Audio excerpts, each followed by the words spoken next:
Saludamos a esta hora mientras estamos viendo la imagen en vivo en este cubrimiento especial a Javier Garay, es investigador de la Universidad Externado, es experto también internacionalista. Doctor Javier, bienvenido. Esta es la señal en vivo desde Tel Aviv. Bienvenido a Noticias Caracol en Vivo. Buenos días, Pablo. Muchas gracias por la invitación. Bueno, un fin de semana tensionante, ¿no? Sí, sí, ya uno más de este año. Uno más Bastante de... tensionante. Claro que sí. ¿Cómo ve usted entonces la situación en este momento con un Estados Unidos que lanza este ataque por parte de Israel, Estados Unidos, pero también la respuesta de Irán?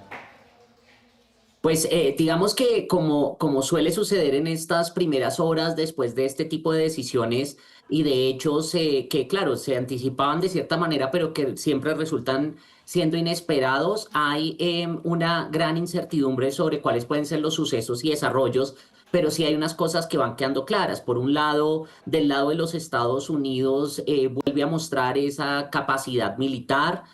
Vuelve a mostrarse la doctrina Trump y el papel o la visión que tiene el gobierno actual de Estados Unidos en términos internacionales, específicamente en materia de seguridad. En tercer lugar, se ve también el debilitamiento ya acumulado del régimen iraní. Y por otro lado, pues una gran inestabilidad tanto en la región como veremos seguramente el día de mañana en términos de los precios del petróleo, desde el punto de vista geopolítico en la región del Golfo Pérsico y claramente el Estrecho de Hormuz y demás hechos que pueden desencadenarse en estos días y pues como resultado también de un proceso que no es muy claro si va a ser realmente cambio de régimen o algo similar a lo que sucedió en Venezuela, en fin. Hay navieras que ya están anunciando entonces el no paso por el estrecho de Hormuz. Es que quiero ampliarle varias preguntas sobre ese tema y ya hablamos sobre la tensión. Pero mire, lo primero, ¿hay consecuencias económicas directas teniendo en cuenta que es el 20% del petróleo que circula por este estrecho?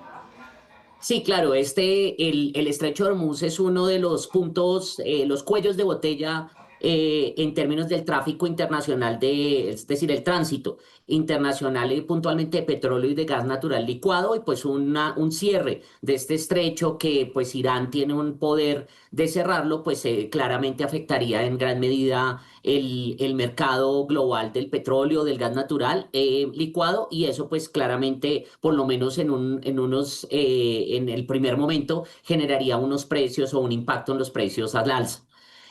Pero además también podría desencadenar otras dinámicas tanto en Occidente, estoy hablando de Europa Occidental, de Estados Unidos, pero sobre todo en el caso asiático, puntualmente en China, sobre la provisión también pues, de estos recursos naturales y energéticos.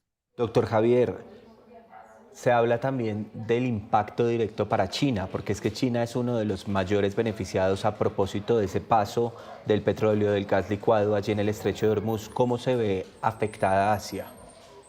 Sí, claro, digamos, como decía antes, de hecho una parte importante de ese gas natural licuado como resultado de las prácticas que ha desarrollado, por ejemplo, Estados Unidos en relación con el fracking y también el acceso que tiene Europa de otras fuentes alternativas del gas natural, pues China realmente casi que tiene como uno de los proveedores principales de esta región.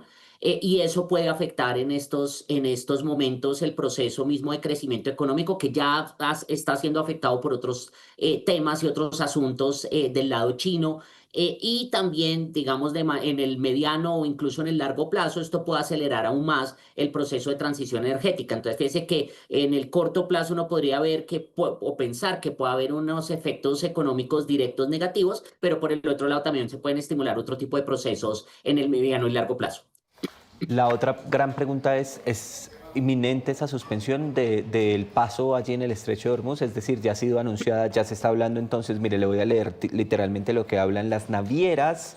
Anuncian la suspensión temporal de la circulación por el estrecho de Hormuz, vía estratégica para el transporte marítimo global, ante el incremento de las tensiones en Oriente Medio y hablan entonces de estas navieras específicas. Ya esto es un hecho, Javier.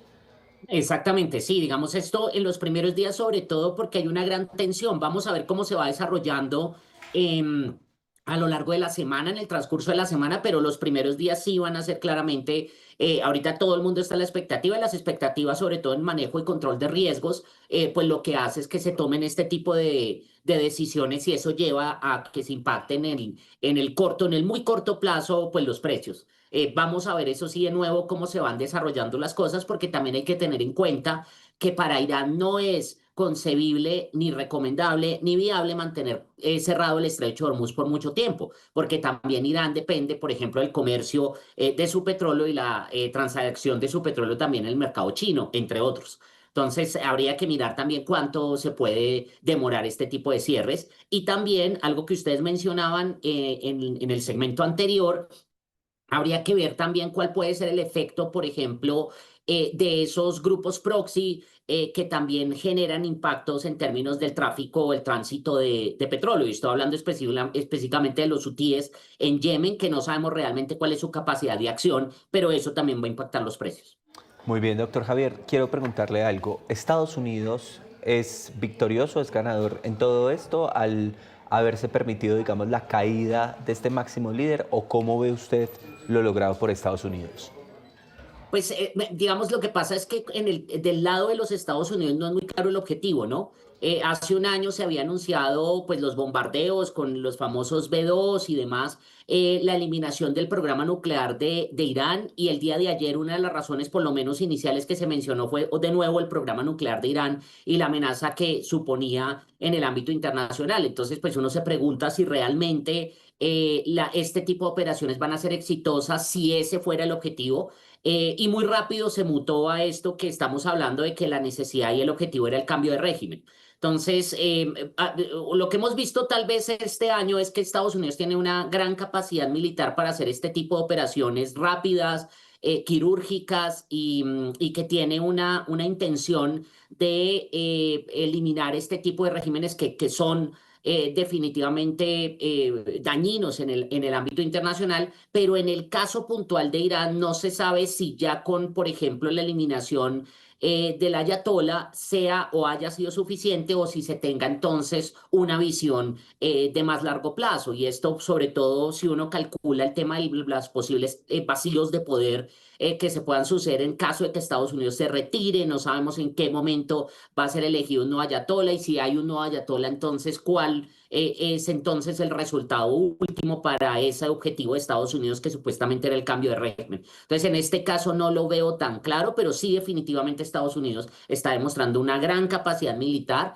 y algo que entonces anticipa también futuras intervenciones, está cumpliendo las amenazas que se están haciendo para intervenir en los países que considera una amenaza pues a su seguridad y en el marco de sus dinámicas y sus objetivos de política exterior. ¿Usted cree que la caída de Ali Khamenei pueda llevar a una transición democrática en Irán o lo ve muy difícil?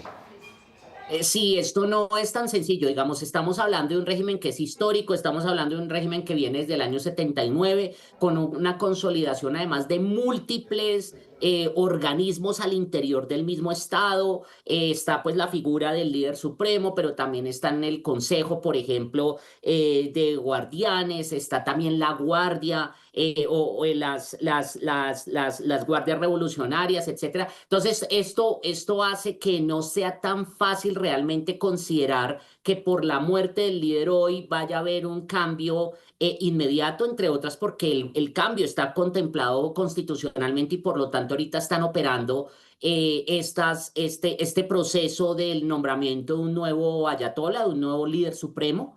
En segundo lugar, tampoco sabemos cuál es la vocación y cuál es el interés de la mayoría y de la sociedad y cuál va a ser la participación incluso de la sociedad iraní en este proceso de transformación. Y en últimas, pues también en este tipo de intervenciones nunca se sabe cuál puede ser el resultado, pero definitivamente la caída de un régimen, por más atroz como ha sido este régimen iraní, automáticamente se traduce en democratización. No, y eso es lo que ha demostrado pues la historia y la experiencia. Al contrario, lo que puede generarse, digamos, es un tema de caos, de vacío, y no necesariamente eso se soluciona con unos pocos años, sino que puede profundizarse, digamos, ese caos y la separación en desintegración, además de un país como Irán, que también tiene múltiples grupos étnicos y también diferentes lealtades, incluso con toda la región. Entonces, no es tan sencillo hablar de una democratización, aunque eso no quiere decir que no pueda ser un resultado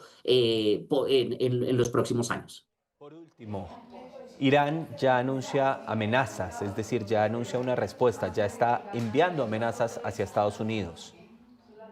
Sí, digamos ahí yo creo que también eso, la última capacidad que tiene el régimen o el último intento que tiene el régimen por mostrar algo de legitimidad y de capacidad y de poder, yo lo veo realmente muy debilitado y eso se demostró pues el año pasado con los bombardeos que de nuevo también lideraron primero Israel y finalmente Estados Unidos, que también se anunció todo lo que se está anunciando hoy, el cierre del Estrecho de Hormuz y también retaliaciones militares, pero no se pudieron hacer. Y las pocas que se hicieron pues fueron realmente desordenadas desde el punto de vista logístico y con poca capacidad de daño, incluso en contra de Israel. Entonces, yo no sé si realmente hayan ellos esperado para algo grave o grande como lo que está sucediendo para realmente hacer materializar esas amenazas o si realmente no tienen capacidad de acción. Y la otra es también, como algunos están anticipando, reaccionar a través de los proxies. Ya había yo mencionado el tema de Yemen, específicamente de los hutíes, está el tema de Hamas, está el tema de Hezbollah, pero en estos tres casos también están bastante debilitados como resultado de la guerra que ha liderado Israel. Entonces, yo la verdad no sé qué tanto esto sean declaraciones y retóricas y como ese último intento de mostrar algo de poder y si eso realmente se va a materializar en los próximos días, semanas o incluso meses. Y aquí habría que hacer una salvedad. Y es si de pronto esto puede instigar más bien es otro tipo de movimientos, no necesariamente liderados por Israel, pero sí inspirados por Israel que puedan considerar como pues una amenaza la estabilidad en Occidente y por lo tanto actuar a través de, por ejemplo, atentados terroristas y demás, que eso podría darse, pero tampoco todavía es muy claro bajo qué marco, bajo qué lógica se podría hacer. Pues doctor Javier Garay, muchas gracias, muy importante su análisis a esta hora, docente de la Universidad Externado, muy completo también su análisis. Javier, gracias por estar con nosotros. Muchas gracias, Pablo, por la invitación. Esperemos a ver cómo suceden y van evolucionando.